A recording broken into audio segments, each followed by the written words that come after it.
Senator, good morning to you. So what happens next here? Is there still hope for Governor Abbott that he'll be able to further protect the state of Texas by arresting those crossing illegally?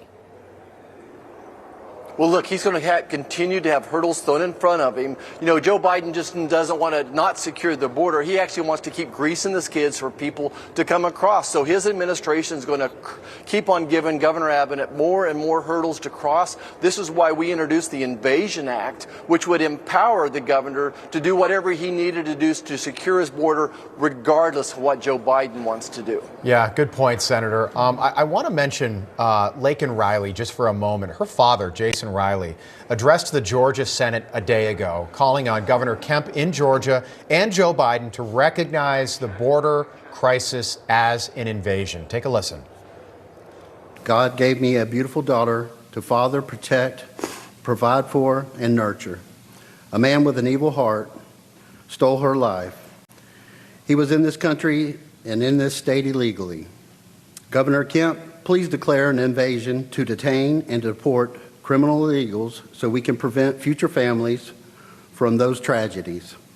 Senator, your colleagues in the Senate, Democrats, blocked the Laken Riley Act, which would have, you can make the argument that if the Laken Riley Act were in effect, this murder wouldn't have happened. Why is this bill not bipartisan? Yeah, well, Rob, first of all, I wanted to stop and let Laken Riley's family know that we are mourning with her, that the entire nation is mourning with her. And to your point, what the Laken Riley Act would do is a criminal, an illegal migrant that's in this country, if they're arrested, they'd be detained, not let out on bail, cashless bail most of the time. So the Laken Riley Act forces when an illegal migrant commits a crime, they have to be detained and handed over to ICE and not set free. Look, Laken Riley would be alive if this bill had been enacted. It's that simple. It's part of a symptom of the big disease, this disease of 10 million people coming across our border illegally, over 2 million people with parole, which is how this illegal migrant the alleged murder of Laken Riley, this is how he got into this country. He was one of the 2 million people that Joe Biden paroled from a very, very, very violent nation. He was part of a gang. He wasn't properly vetted. You know, there's just mistake after mistake on this issue, and it really rests on the back of Joe Biden.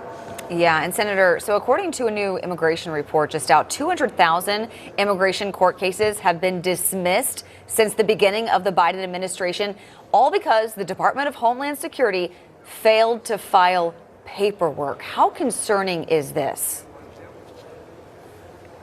Well, all of it's concerning to us, right? Let me throw another statistic at you. There's 1.5 million illegal immigrants in this country that have been entirely through the process that are still in this country. 1.5 million people. Again, another 2 million people that have been paroled, another 2 million known gotaways as well. So it's all concerning to me. It's just basically the raw number of people that Joe Biden has allowed in this country, that's invited into this country. I keep using the term, he greases the skids. He's flown people in on American taxpayer dollars. The stories just go on and on and on. As my folks back home said, as we had this spike in crime in Kansas and in everywhere, every state is now a border state, that we can't arrest ourselves out of this crisis, that we have to secure the border. November cannot get here soon enough. Yeah, and it's just ironic that Mexico as a country is categorically rejecting the Texas border law. So basically, Mexico doesn't want illegals that were in America illegally